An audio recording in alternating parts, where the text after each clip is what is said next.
Back then, the problem was that a University of Western Ontario psychologist named Philippe Rushton had come out with some papers and some books in which he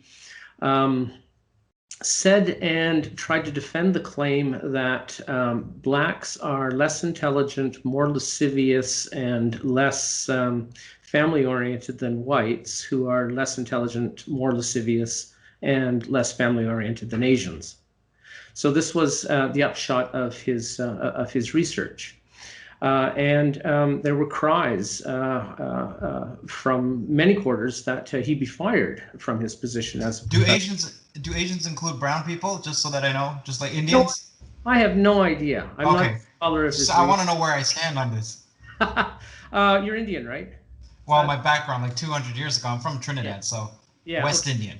Yeah. So no, you count as a Caucasian for the purposes of Rushton's studies. Okay. And of course, there are all sorts of exceptions, right? Ashkenazi Jews, Native American, so it's all over the place. And I have no interest in defending Rushton. I don't, in fact, understand his work at all. It's not an interest of mine. But what does matter to me is that he was persecuted by members of the government. And the Premier of Ontario at the time, David Peterson, was agitating for his removal as a psychology professor from the University of Western Ontario. Now, that's a violation of academic freedom. Academic freedom is supposed to protect people who have even views that might be considered pernicious. How about the Grievance Studies? Does academic freedom protect them? Because I know some people are advocating for the demolishment of them because of the Grievance Studies, because what they do is not,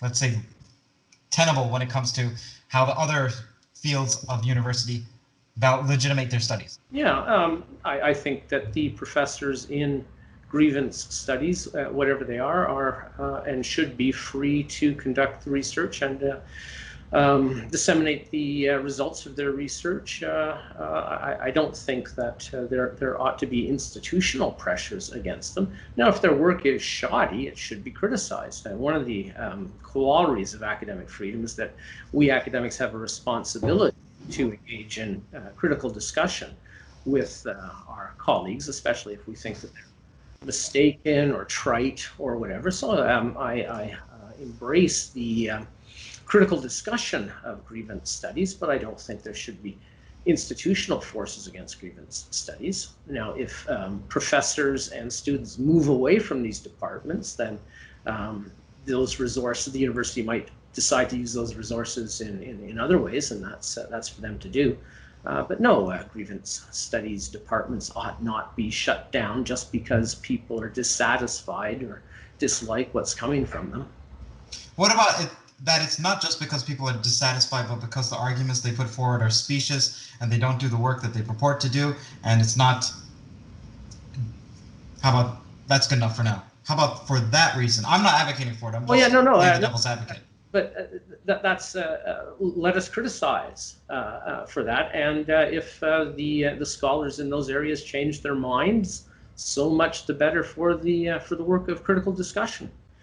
But no one should be, well, they're free to, but I hope no one acts on it. People shouldn't be calling for the departments to be dissolved or for them to change their minds, whatever, and get in there and argue and show them that the evidence is such that one or another claim that they're making isn't a proper claim.